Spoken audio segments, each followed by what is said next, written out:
பெருமக்களே, பாவலர்களே, பகுத்தறிவாளர்களே, உங்கள் அனைவருக்கும் அடியவன் செல்லவன் செய்யவனே முத்தான முதற்கு வணக்கத்தை தங்கள் பொன்மலர் பாதனை காணிக்காக்கி வணக்கம் வணக்கம் வணக்கம். ஏன்னா 50,000 நாடகம் வச்சாலும் 1 லட்சம் ரூபாய்க்கு நாடகம் வச்சாலும் தொழில வந்து நம்ம செய்யறதுக்கு நமக்கு இந்த பணியுடைய தாக்கம் தெரியாது. அமைதியாக உட்கார்ந்து அவங்களுக்கு தான் பணியுடைய தாக்கம் தெரியும். ஒரு தொழில் செய்யறோம்னா அதுல வந்து எவ்வளவுதான் இடையூறு தெரியாது நமக்கு. பணியிலே அமைதியா நம்ம நாடகத்தை பார்க்கணும், அதே அது பெரிய பெரிய விஷயம். அந்த காலத்துல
நம்முடைய உள்ளூரை சேர்ந்த அண்ணன் சரவணன் பொன்னுமணி அவர்கள் எனக்காக அன்பளிப்பு அளித்திருக்கின்றார்.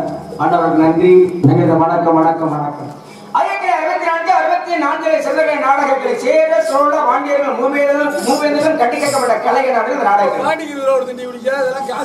கலைஞரை பார்க்க போனா ஒரு 3000 குடும்பங்கள் உண்டு. நாங்களும் நல்ல முறையில் வாழ வேண்டும் என நீங்க நல்லா இருக்கணும். ஆமா, நீங்க நல்லா இருந்தா நாங்களும் நல்ல முறையில் வாழ முடியும். நம்மளாம் நல்லா இருக்கணும். காரணம் என்ன? 5 பேர் சூழ்ந்திருக்கும் காடு, அந்த 5 அடைந்திடும் நாடு முந்தி வர்ணனை தேடு. அதன் மூலம் அறிஞரவாய் முக்தி வீடு என்பதற்கிறாங்க. நிலம், நீர், தீ, காற்று, விசில் அப்படிங்கிற பஞ்சபூதங்கள் நல்லா இருக்கணும். அப்பதான் ஆக பாருங்க, நம்ம பாருங்க, மழை புயல் வருதுங்க, புயலும் வரல, மழையும் வருது. சம்மந்தமில்லாத பக்கத்துல மழை பெஞ்சு வீடு எல்லாம் அங்க பக்கம் மழையாங்க. இப்ப பாருங்க, நாளைக்கு புயல் மீண்டும் ஆரம்பம் அப்படிங்கிற பக்கம் மழை. நீரின்றி உலக ஆசையா, நீரின்றி உலக ஆசையான நமக்கு நல்ல மழை பெஞ்சது நம்மளுடைய நாடு செழிக்கும்னா விவசாயம் நல்லா இருக்கு. விவசாயம் நல்லா இருந்தா தான் நம்முடைய நாட்டு மக்கள் குடி உயர பொன் உயர்ந்தாங்க. அப்ப நம்மளால நல்ல முறையில் வாழணும்னா மழை பொழியும். மழை பொழியணும்னா அது எந்த ஒரு பக்கம் திசையில போயிட்டு இருக்கு. ஆனா நமக்கு முடியுமா? அந்த காரணத்துக்காக உலகத்துல அனைவருமே நோயற்ற வாழும் பெருமற்ற செல்வத்தோடு அனைவரும் எல்லா செல்வங்கள் பெற்று நலமுடன் வாழ வேண்டும் என்று நம்முடைய அம்மா பிடாரி முத்தாலம்மனை வேண்டி விரும்பி புரிஞ்சு நன்றி நிறைந்த வணக்கம். அந்த காலத்துல வந்திருக்கிற வேலை என்னுடைய சொந்த வேலை. சொந்த வேலை என்ன வேலை? என்ன வேலையா? மாமா எடுத்து வாய்க்கார பாட போறோமா? இல்ல, நம்ம இந்தியாவுக்கு பெருமை தேடி கொடுத்தாரு. சந்திரயான் திருநி அனுப்பினாரு நிலவுக்கு. அவர் மாதிரி எதுவும் செய்ய போறோமா? இல்ல நாட்டு மக்களுக்கு மருத்துவம் பார்க்க போறோமா?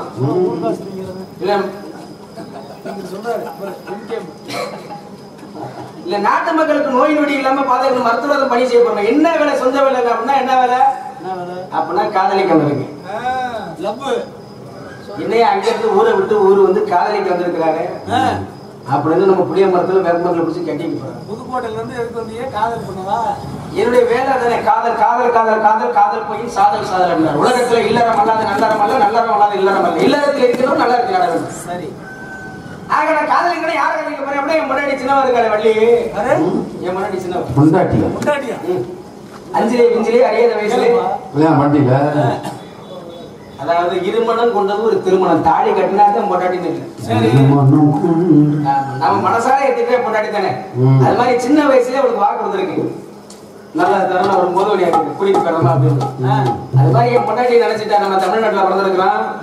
தமிழ்நாட்டுக்கு முதுகெலும்பே விவசாயம் தானே அப்படின்னு விவசாயம் பண்ணிட்டு இருக்காரு. திணை காட்டுல கல்லுல முள்ளிலையும் காட்டுலையும் பண்ணி கஷ்டப்படுறோம். இவ இப்படி கஷ்டப்பட்டுட்டே இருந்தா நம்ம மனசு தாங்குமா? தாய்க்கு பின் தாரம் பாரு. தாய்க்கு பின் தாரம்னா தாய் கொடுக்க முடியாத ஒரு சுகத்தை கொடுக்கறதான் பொண்டாட்டி. இது தாய்க்கு பொண்டாட்டிக்குள்ள வித்தியாசம். அப்ப பொண்டாட்டி இப்படி கஷ்டப்படுத்தா நம்ம புரிச்சுக்க அழகா. அது மாதிரி கல்லுல முள்ளியும் காட்டுல முள்ளியும் கஷ்டப்படுறா. அவளை கஷ்டப்பட்டாலும் போதும் கூட்டிட்டு வந்து வீட்டுல உட்காராச்சு. ஏன்னா இளமையில கஷ்டப்பட்டா நம்ம இளமையில கஷ்டப்பட்டா முதுமையில சந்தோஷமா இருக்கலாம். இளமையிலே சுதந்திரத்தில் பட்டோம்னா முதுமையில ரொம்ப ரொம்ப கஷ்டப்படணும். அப்ப இளமையில கஷ்டப்படணும். எறும்பு பாத்தீங்களா? எறும்பு பாருங்க மழை காலத்துல என்னென்ன தேவையோ அதை வெயில் காலத்திலே சேர்த்து வச்சு. வெயில் காலத்துக்கு என்ன தேவையோ அது மழை காலத்துல சேகரிச்சு வச்சு. ஏன்னா இது இந்த காலத்துல இது கிடைக்கும், இந்த காலத்துல இது கிடைக்கும் எறும்புக்கு தெரியும். அதனால பாருங்க எதையுமே முன்கூட்டியே சேகரிக்க தன்மை இருக்குன்னா எறும்புக்கு. அதே போல மனிதன் எறும்பை போல சுறுசுறுப்பா இருக்கணும். மழை காலம் அடமழை முடிஞ்சிருச்சு, விறகு விடைய கிடைக்காது, விறகு வீட்டுல முன்கூட்டியே வெயில் காலத்துல சேகரிச்சு வச்சுக்கணும். சாப்பாடு கிடைக்காது, சாப்பாடு வேணுங்கிறது அந்த வெயில் காலத்திலே சேகரிச்சு வச்சுக்கலாம். அப்போ எறும்பை போல மனிதன் வாழணும். அந்த மாதிரி முன்னாடி பட்ட கஷ்டமா போதும். இதுக்கு மேல என்ன செய்ய தெரியுமா? மதன மாளிகை கூட்டி போப்பாங்க. மதன மாளிகை கூட்டி போய் அப்படியே பட்டு மிச்சம் அஞ்சு மதனமா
You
சொல்ல வேண்டிய பேர்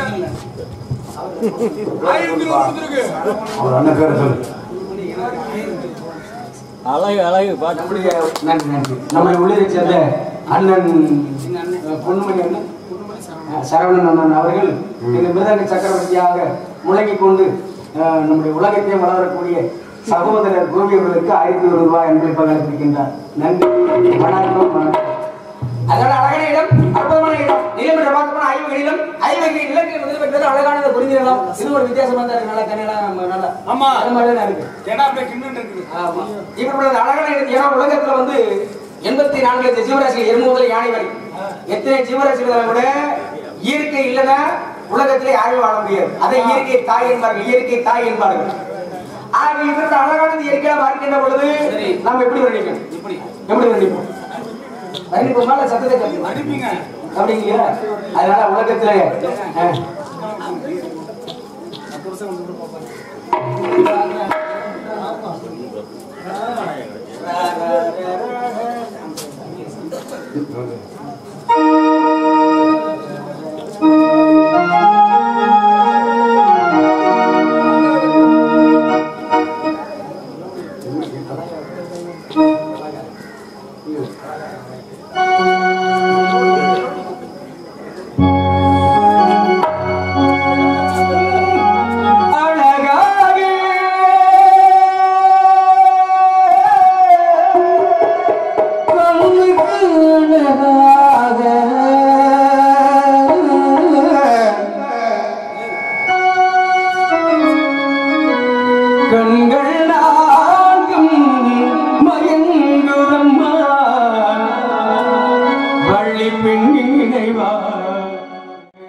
கண்ணுக்கு அழகா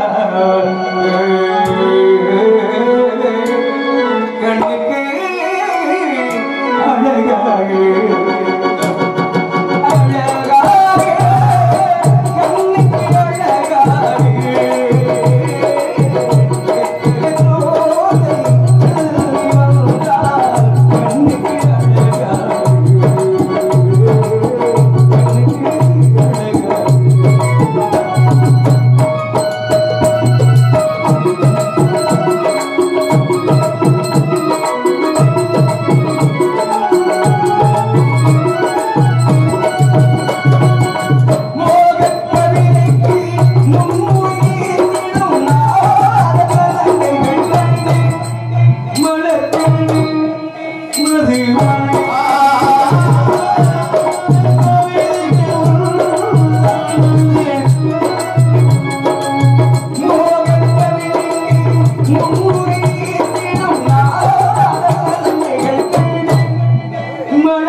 பள்ளி நின்று கொண்டு கையிலே கவனம் வைத்துக் கொண்டு ஆளோலும் சோ சத்தம் கேட்குமா? அழகான குடும்ப சாரீரம் சங்கீதமா சம்சாரம் இல்லாத சந்தோஷம் என்பதற்கு சாரீரம் அழகு சரீரம் விசித்திரமாகத்தான் இருக்கும். சாரீரம் இல்லைன்னா வழிவாங்க சாரீரம் இல்லாத சபைக்கு வர முடியாது. சபைக்கு வரணும்னு இன்னொரு வித்தியாசம் இருக்கு தெரியுமா? ஈர்ப்புடைய சீட்டங்கள் என்ன தெரியுமா? மழை காலத்துல மழை ஏற்றுக்கும், வெயில் காலத்துல வெயில் ஏற்றுக்கும், பனி காலத்துல பனி ஏற்றுக்கும், காற்றடி காலத்துல காற்று ஏற்றுக்கும். ஆனா இதுல பாருங்க ரொம்ப கொடுமையான தெரியுமா? இந்த பனி காலம் மனிதனுக்கு நோய் நொடி. ஏன்னா தேவருக்கு வந்து விடியல் பொழுது ஒண்ணுமே இல்லாத ஒண்ணுமே இருக்காது.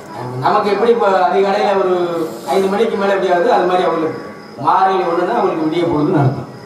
அதான் மார்கழி மாதத்திலே மார்கழி மதம் கூட மதம் இருந்தோம். பணிகள் வந்து அதிகமானது. அதனாலதான் அந்த நேரத்துல 4 மணிக்கு எழுந்திரிச்சு வீடு வாசல்லாம் கூட்டி பெருக்கி சாணி தெளிச்சு கோலமிட்டு மங்களகரமா மகாலட்சம் வரையில் கொடுக்கணும். ஏன் அப்படின்னா அவர்களுக்கு தேவர்களுக்கு அதாவது உத்தராயணம் தட்சாயணம் இருக்கணும்.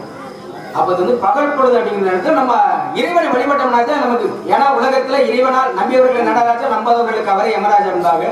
அது மாதிரி இந்த அழகான பனிகாலத்துல பணி ஏத்துக்கிறோம்னா அது பாடுறதுல ரொம்ப சிரமம். பக்கமேல கூட வாய்ச்சி போடலாம். ஆனா வாங்கி பாடுறதுக்கு பனிகாலத்துல பிடிச்சத நல்ல முறை அதாவது நல்லா தான் இருக்கு. அதனால ஆளவம்சம் வைத்திருக்கூட வையாதே. இந்த வையகம் உலகம் வைத்தாலும் வையாதே. வெய்ய வினைகள் செய்யாதே. கல்லை வீணில் பறவைகளை மீது எய்யாதே என்பது கல்லால் எரியாமல் சொல்லால் எரிகின்றார். ஒருத்தர் கல்லால் எரிஞ்சிட்டா கூட அவங்க மீண்டும் ஒரு சிறு நெல்லால கூட நம்ம துன்புறுத்த ஆசை என்ன வரக்கூடாது. காரணம் அவருடைய எண்ணங்கள் அப்படின்னு போகணும். அது மாதிரி இந்த வழியை அவருடைய கல்லால் சொல்லால் ஆளவம்சோ அப்படிங்கிற வாசகத்தை கேட்கின்ற பொழுது நம்முடைய மானாங்குளத்துல முத்தாலம்மன் கோயிலுக்கு முன்பதாக நம்ம நின்று பாடுறோம்னா எப்படி இருக்கிற அதிகாலையில வழியை போய் கூட்டிட்டு வரோம். கூட்டிட்டு வந்து மேடையில உட்காந்து தாலியை கட்டும். அதுவும் ஒட்டியா தான் இருக்கு. தாலியை கட்டி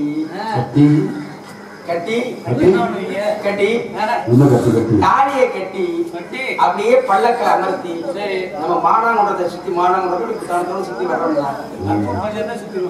சுத்தினோம்னா நம்ம ஊர் மக்கள் எப்படி சொல்லுவாங்க? எப்படி சொல்ல தெரியுமா? பாப்பா எத்தனையோ கல்யாணத்தை பார்த்துருக்கோம், பொண்ணு மாப்பிள்ளைய பார்த்துருக்கோம், இது மாதிரி ஒரு ஜோடி பத்தி நான் பார்த்ததே இல்லையே பெருமையா பேசுறேன். தேர்வாக்க வந்திருக்கும் சித்திர பெண்ணே உன்னை தேடி கொண்டு போகட்டுமா? பத்தினி பெண்ணே ஊருவாக்க மனமுடிப்போம் பொறுத்திருக்கல்லே. அப்போ ஊர்வலத்தில் நாம் வருவோம் உன்னுள்ள உண்ணா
இப்படிப்பட்ட ஒரு ஆனந்த மத காரணத்திற்காக அருமையான ஜே.கே. சுப்பிரமணியன் அவர்களுக்காக இன்றைக்கு நம்முடைய சகோதரர் கோபி அவர்கள் சார் இன்றைக்கு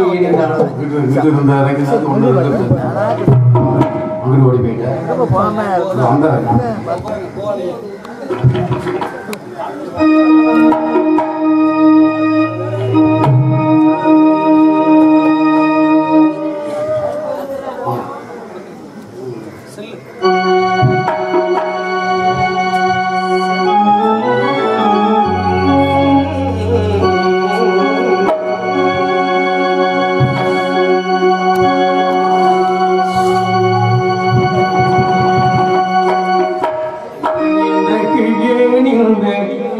ஆனந்தமே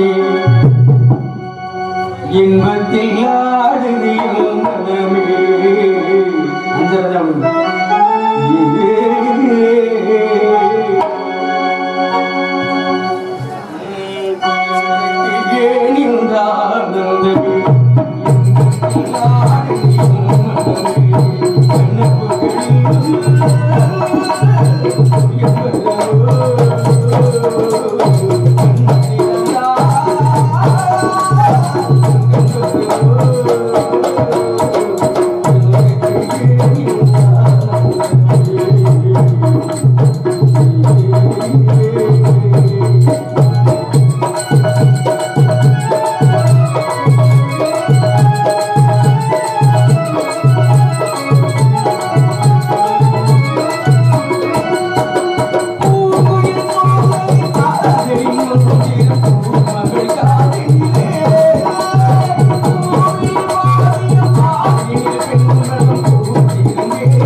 Thank you.